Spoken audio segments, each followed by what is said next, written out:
Mina was a girl who was always late, not sometimes late or occasionally late. Mina was always late. The sun would wake up and Mina would still be dreaming. The school bell would ring and Mina would just be tying her shoelaces, one loop too loose. Breakfast was a hurried gulp of milk if she was lucky. Most days it was just a wish for toast as she ran out the door. Her mother would sigh, a little cloud of a sigh. "Mina, my dear," she would say, "the world won't wait for you, you know." But it seemed Mina was always trying to make it wait. Just a little bit longer, please. Being late meant Mina missed things. She missed the start of cartoons on Saturday mornings, the ones where the funny rabbit always outsmarted the grumpy bear. She missed the first dip of the brush into the bright blue paint during art class, so her sky always looked a little rushed. Her friends would start their games of tag in the park without her. "We waited, Mina," they'd say, already a little breathless, "but you were so very late." And Mina's heart would do a little flip-flop of sadness, a small, quiet thing she kept tucked inside her pocket like a forgotten stone. It wasn't that Mina wanted to be late. Oh no, she truly didn't. She would tell herself, "Tomorrow I will be on time. I will be the first one there."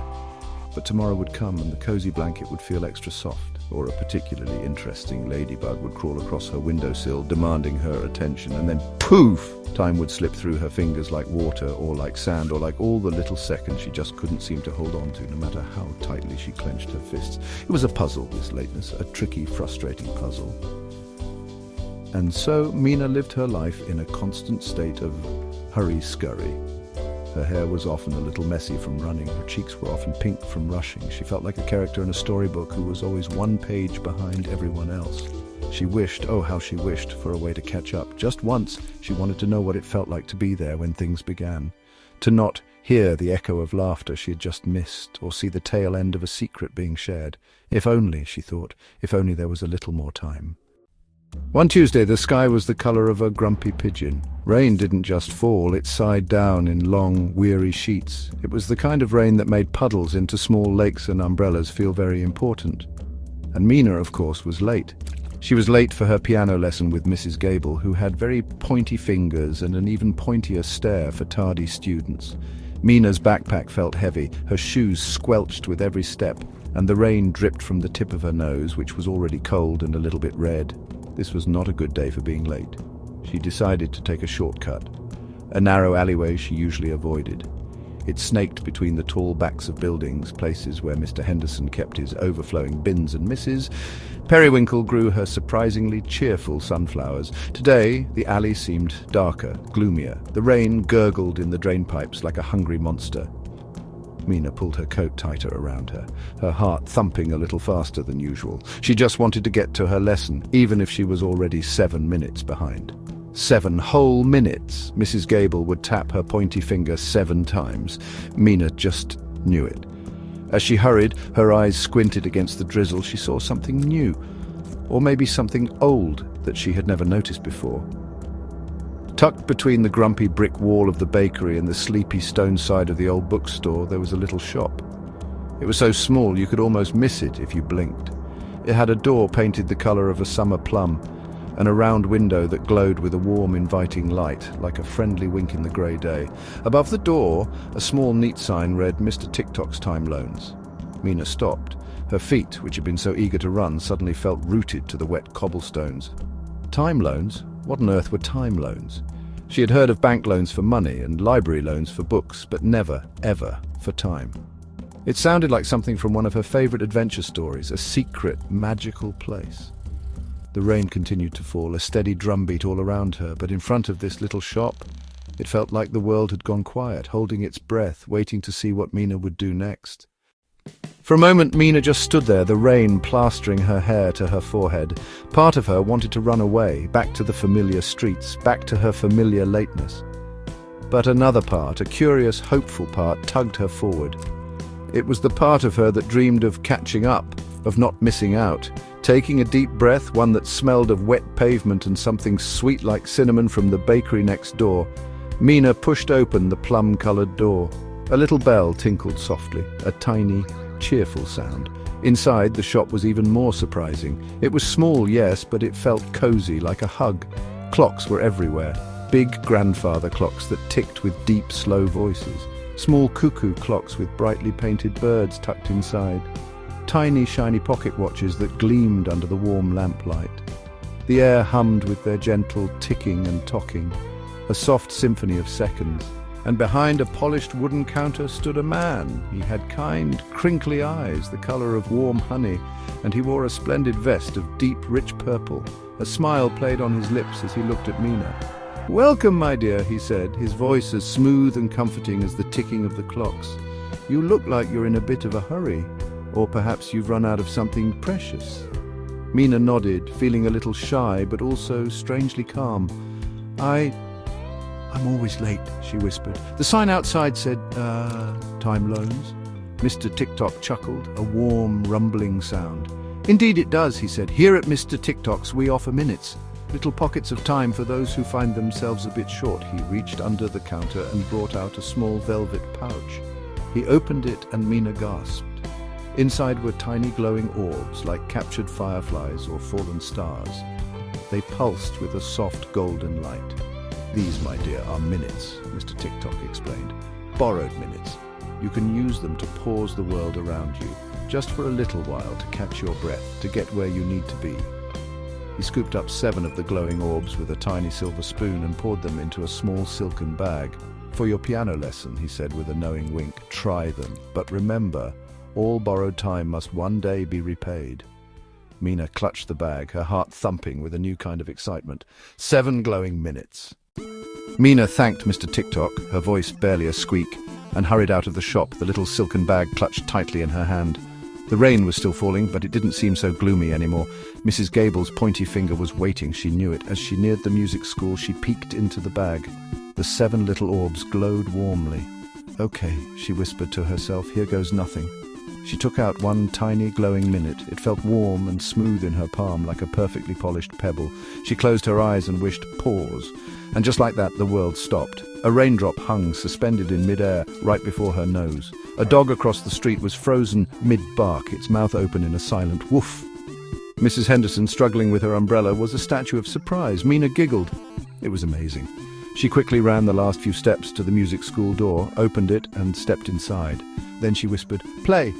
and the world blinked back to life. The raindrops splattered. The dog barked. Mrs. Henderson finally won the battle with her umbrella.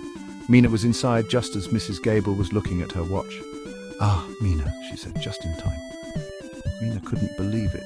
For the first time ever, she wasn't late for her piano lesson. She played her scales with extra energy, her fingers dancing on the keys. The glowing minutes worked like magic, pure and simple. The next day, she used one to finish her breakfast. Another helped her find her lost library book just before the bus arrived. She borrowed 10 more minutes from Mr. TikTok to finish a drawing for art class, making her sky the most beautiful, unhurried blue she had ever painted. Being on time was wonderful. It felt like sunshine after a long, cloudy day. Soon, Mina was a regular visitor to Mr. TikTok's time loans. She'd borrow 5 minutes here, 10 minutes there. The little glowing orbs became her secret weapon against lateness. She could sleep a little longer, dawdle a little more, because she knew she could always borrow a few extra moments. Mr. TikTok was always kind, always smiling, his purple vest a welcoming sight. He never mentioned repayment, not yet, and Mina, caught up in the sweetness of her stolen seconds, didn't think about it much either. Her silken bag was always comfortingly full of borrowed, glowing time. Life for Mina had become wonderfully, magically punctual. She was never late for school, she always had time for breakfast, she even arrived early for parties, which was a very new and exciting feeling. Her friends were amazed. "Mina, you're so speedy these days," they'd say. Her mother smiled more, her sighs replaced by happy little hums. Mina felt like she had discovered the world's best secret. The glowing minutes from Mr. TikTok's shop were her constant companions, always ready to smooth out the rushed edges of her day. She felt powerful, in control. The old, anxious Mina was fading away. Then, one sunny afternoon, as Mina was leaving school, feeling very pleased with herself for finishing her math homework, thanks to a borrowed 15 minutes during lunch, she saw him. Mr. TikTok. He wasn't in his cozy shop. He was standing by the school gate, his purple vest looking a little out of place against the bright red bricks. He still had his kind, honey-colored eyes, but his smile was a little less crinkly, a little more serious. Mina's stomach did a funny little flip, not the happy kind. She had a feeling this wasn't a social call. "Hello, Mina," Mr. TikTok said, his voice still gentle but with a new note in it, a note that sounded like the chime of a very old, very important clock. "We need to talk about your account." He held up a long-scrolled piece of parchment. It was covered in tiny, neat numbers. As he unrolled it, it seemed to go on and on, nearly reaching the pavement. "This," he said softly, "is the time you have borrowed." Mina stared at the scroll, her eyes wide. The numbers were huge, hundreds of minutes, thousands even, each one a glowing orb she had so casually used. A wave of panic washed over Mina. She had never really thought about paying it all back. It had seemed like such a distant, fuzzy idea. But how?" she stammered. "I don't have any minutes to give back. I used them all." Mr. TikTok nodded slowly. "I know, my dear," he said. "Time once spent is gone, but borrowed time has a special kind of repayment. It's not paid back with more minutes, it's paid back with something much more valuable. It's paid back with change." Mina felt a shiver run down her spine. Change, what did that mean? Mr. TikTok explained that paying back her enormous time debt wasn't about finding more magical minutes. "You cannot borrow your way out of a borrowed life, Mina," he said, his voice calm and steady. "The repayment is to learn the value of your own time, the time that is truly yours, not loaned." He told her the first step was to change her mornings. No more hitting the snooze button a dozen times, no more last-minute scrambles. Mina felt a knot of dread in her stomach. Waking up early sounded like the hardest thing in the world, harder than any math problem. The next morning was a struggle. Her cozy bed felt like a warm, sleepy hug she didn't want to leave.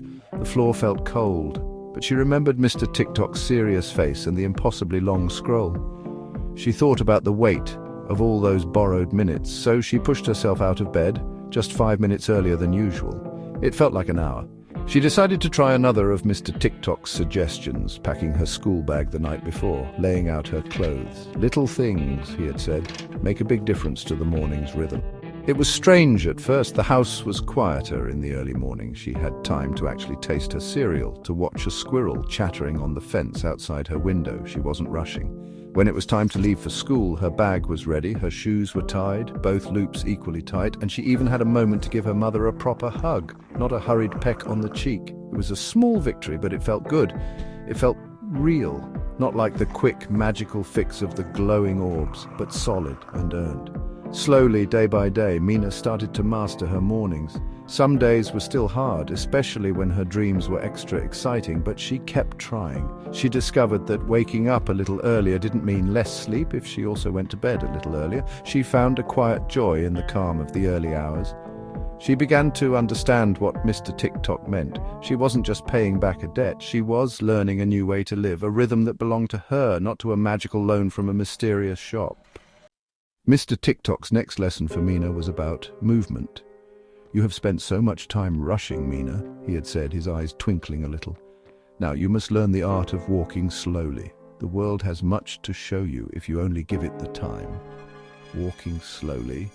Mina thought that sounded terribly boring. She was used to zipping from one place to another, a blur of motion, especially when she was using her borrowed minutes to make up for lost time. The idea of deliberately slowing down felt counterintuitive, almost painful. Her first attempts were not very successful. She would start out slowly, telling herself, "Slow steps, Mina, slow steps."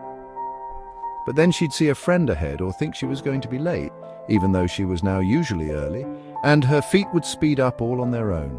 It was like her legs had a mind of their own, a mind that only knew how to hurry. Mr. TikTok had suggested she try to notice 3 new things on her walk to school each day, things she had never seen before. This, he said, would help her slow down her mind as well as her feet. So Mina tried.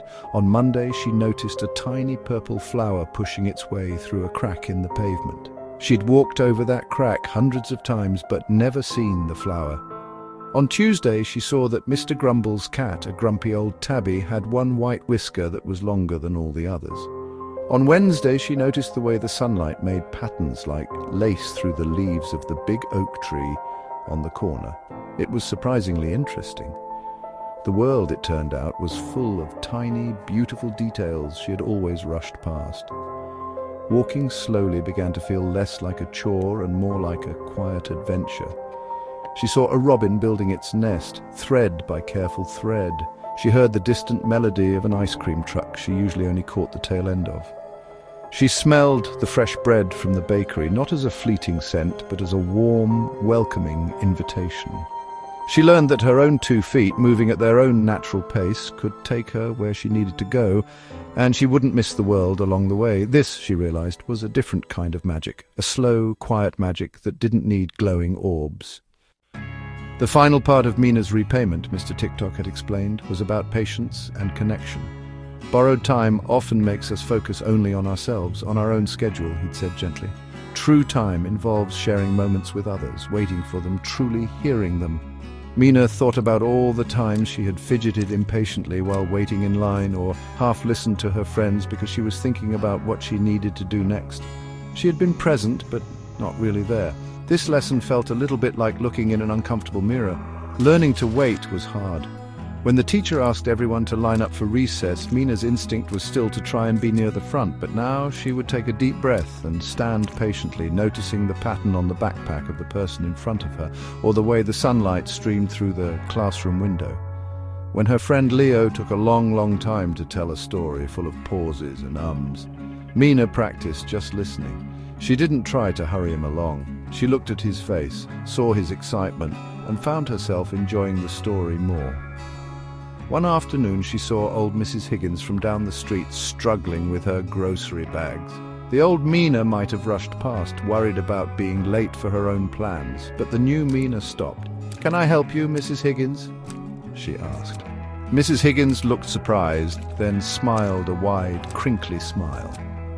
Mina helped carry the bags to Mrs. Higgins' door, listening to her stories about her mischievous cat and her prize-winning roses. It took some time, her own real time, but it felt good. It felt warm, like sunshine in her heart, a feeling the glowing minutes had never quite given her. She discovered that waiting wasn't wasted time, it was thinking time, observing time, or simply being still time. And listening, truly listening, was like opening a door to someone else's world. People smiled at her more. Her friends shared more secrets. She learned that being patient with others made her feel more patient with herself. The hurry-scurry feeling inside her was slowly being replaced by a calm, steady beat. She was no longer just paying back a debt to Mr. TikTok. She was building something new and precious within herself, moment by mindful moment. Months passed. Mina diligently practiced her new habits. She woke up early, not with a groan, but with a quiet sense of readiness for the day. She walked to school slowly, greeting the familiar sights with a friendly nod. She listened to her friends and family with an open heart, and waited her turn with a newfound calm. She hadn't visited Mr. TikTok's time loans in a very long time. The little silken bag that once held her glowing minutes now lay empty in her desk drawer, a reminder of a lesson learned. One day, Mr. TikTok appeared by the park fountain as Mina was sharing her lunch with Leo, listening patiently to his elaborate plans for building the world's best treehouse. Mr. TikTok was smiling, his kind eyes crinkling warmly. He held no long scroll this time. "Mina," he said, his voice full of gentle approval, "your account is settled. You have repaid your debt, not in borrowed moments, but in the richness of how you now live your own." Mina felt a wave of relief and a quiet pride wash over her. She had done it. She found she didn't need the magic of borrowed minutes anymore. She was on time for school, for meals, for everything, simply because she had learned to manage her own time. She prepared, she focused, she moved with intention, but without the frantic rush. Life felt smoother, calmer. She still had moments where she felt a little hurried, but now she knew how to take a deep breath and slow down, finding her rhythm again. The world didn't seem like it was always running away from her anymore. Instead, she felt like she was walking in step with it. The little shop between the bakery and the bookstore, Mr. TikTok's time loans, seemed to have vanished. One rainy afternoon, Mina walked down the alleyway, curious to see it again, but there was only the solid brick wall of the bakery and the sleepy stone of the bookstore. It was as if the shop had only existed for her, for a time. Mina smiled. She didn't need it now. She had learned that the best time wasn't borrowed or bought. It was lived, one precious, unhurried, real second at a time. And that, Mina knew, was the most wonderful magic of all.